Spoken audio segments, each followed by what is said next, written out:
Hey everyone, ready to finally feel confident speaking English? Yeah. We're diving deep into a 90-day plan, Yeah. specifically designed to help you improve your English communication skills. Oh, wow. We've got a podcast script Okay. titled How to Improve English Communication in 90 All Days. right. It features Rahul, an English tutor, guiding Priya, a learner, through this challenge. Okay. So let's extract a clear plan for Yeah. you to make some real progress in just 90 days. It's remarkable how this plan breaks down such a huge goal into manageable phases. Yeah, Sounds exactly. like a personalized training program for your English. Yeah, absolutely. And you know me, I love a good plan, Uh-huh. especially one that promises results. Right. So let's jump right into phase one, Okay. the first 30 days, which focuses on building a solid foundation. Right. It all starts with daily immersion. Yeah. And I think this is where your notes about watching Netflix come in. You mentioned that you already watch in English with subtitles in your native language. Yes, I do. So Rahul suggests a brilliant tweak. Okay. He encourages Priya to switch to English subtitles instead. Whoa. It's a subtle change, Interesting. but it forces your brain to work a bit harder, Okay. engaging more actively with the language. That's such a clever strategy. Right. Almost like tricking yourself into learning. Exactly. You're still enjoying your shows, Uh-huh. but now you're also passively absorbing new vocabulary Yes. and grammar structures. It's all about those small, consistent changes Yeah, that fit seamlessly into your routine. exactly. It's not about overhauling your life, but rather Yeah, integrating English into your everyday activities. I love that. Besides immersion, Okay. Rahul also emphasizes learning and practicing 5 new words daily. 5 new words every day. Yeah. Which reminded me of your note about Oh. struggling to use new words in conversations. Mm-hmm. Priya had the same concern in the script. Okay. She felt like learning words was one thing, Right.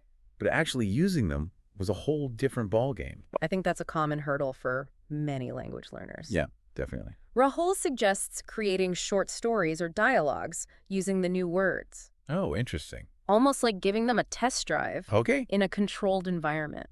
I like that. What do you think about that? That makes a lot of sense. Yeah. It's like taking those words out for a spin, seeing Yeah. how they work Yeah. in different contexts, Right. and getting comfortable with them before taking them out on the open road of real conversations. Precisely. It's about moving beyond memorization Yes. and integrating those words into your active vocabulary. I see. Instead of just recognizing them, Right. you're training yourself to use them spontaneously. Okay, so we've covered immersion and vocabulary building. Mm-hmm. But let's face it, the ultimate test of fluency is speaking. Yeah. And Rahul encourages, starting from day one. From day one. Yeah. Wow. And this is where Priya expresses a feel yeah. that many learners share, Okay. the fear of making mistakes. Oh. She hesitates to speak because she worries about sounding awkward or incorrect. It's completely natural to feel that way, Right. especially when you're starting out. For sure. But Rahul emphasizes that mistakes are inevitable. Yeah. It's part of the process. That's part of the process. He even encourages Priya to practice speaking to herself in English. Speaking to herself. Yeah. Have you ever tried that?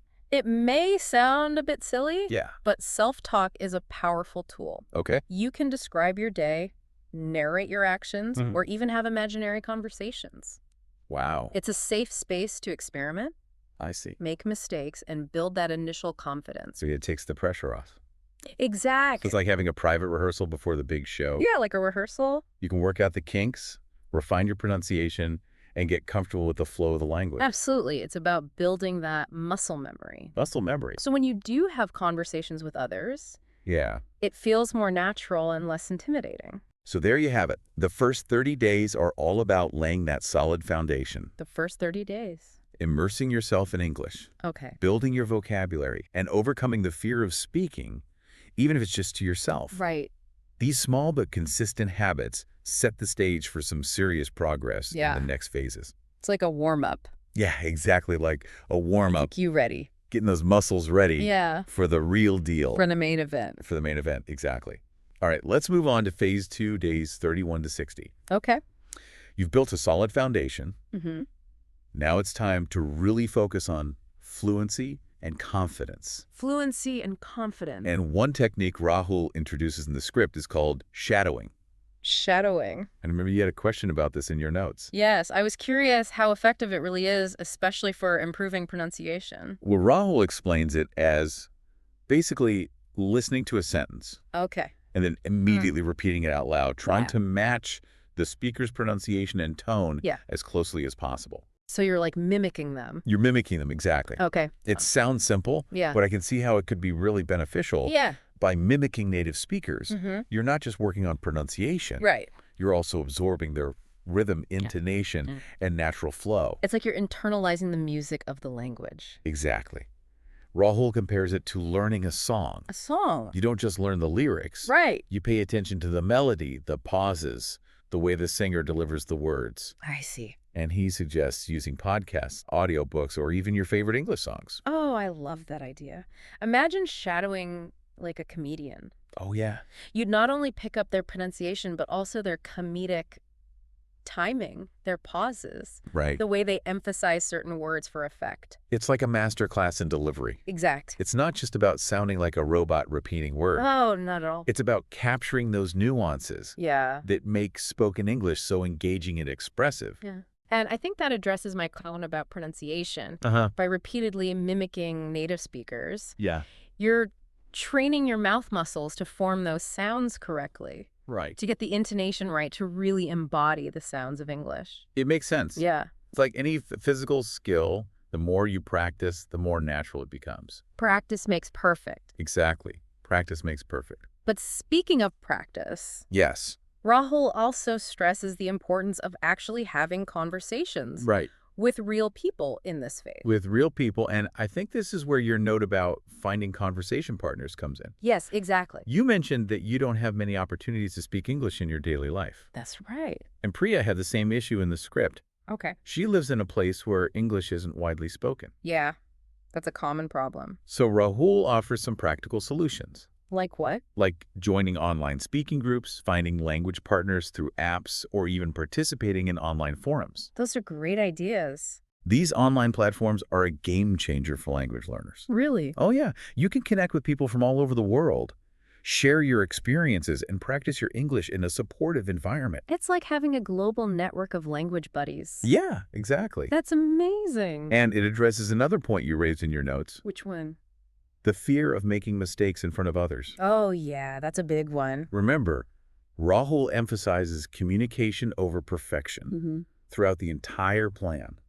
Communication over perfection. It's so crucial to let go of that fear of judgment. That's hard, though. It is hard, but in these online groups, everyone is there to learn and support each other. That's good. Mistakes are seen as opportunities for growth, Okay. not as failures. I like that perspective. And think about it. Even native English speakers make mistakes all the time. Well, they do. It's part of the natural flow of conversation. That's true. Fluency isn't about speaking perfectly. Right. It's about being able to communicate your ideas effectively, even if you stumble over a word or two. I see. So in this phase, we're stepping up the game. Okay. We're shadowing native speakers to refine pronunciation and absorb that natural rhythm of English. We're finding opportunities to have real conversations, Even if it's online? even if it's online, and we're letting go of that fear of making mistakes. Sounds like a lot. It is, but it's all about building confidence and fluency, Okay. brick by brick. Brick by brick. I like that. Okay, we're in the home stretch now. Yeah. Phase 3 days, 61 to 90. This is where we shift gears from good to great. As Rahul says, it's all about refining your skills and pushing yourself to that next level of communication. And one of the key strategies he introduces in this phase is storytelling. I'm intrigued by this. I know you love a good story, and I can see how storytelling could be a powerful tool for language learning. It's not just about entertainment. It's about flexing those English muscles in a creative and engaging way. But Priya brings up a valid point in the script. She feels intimidated by the idea of telling spontaneous stories without any preparation. It's understandable to feel that way. It's like being put on the spot, having to think on your feet and weave together a narrative using the language you're still learning. So Rahul suggests starting small. He encourages Priya to share simple stories about her day, a past experience, or even something funny that happened. I like that he emphasizes starting with something relatable and personal. It makes the task less daunting and allows you to draw on your own experiences, which can make the storytelling process more natural and enjoyable. It's about finding your voice in English, expressing yourself in a way that feels authentic to you, and as you get more comfortable, you can gradually challenge yourself with more complex stories or even try improvising with a friend. It's like any skill, the more you practice, the more confident you become. And as you build that confidence, you'll find yourself naturally incorporating more advanced vocabulary and grammar structures into your storytelling. Now, besides storytelling, Rahul throws in another challenge for this phase, debating and discussing opinions in English.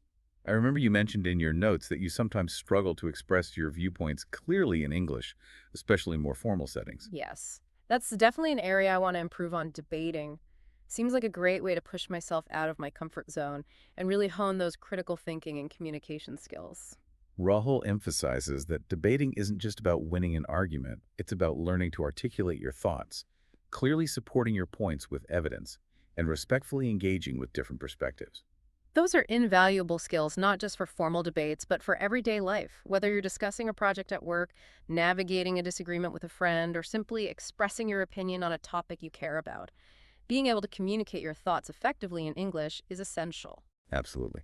And finally, Rahul highlights something that's often overlooked, but incredibly important: body language and confidence. This is where it all comes together, right? It's not just about the words we use, but how we present ourselves, how we use our body language to convey our message and connect with our audience. Rahul points out to Priya that confidence isn't just about feeling good about your English skills.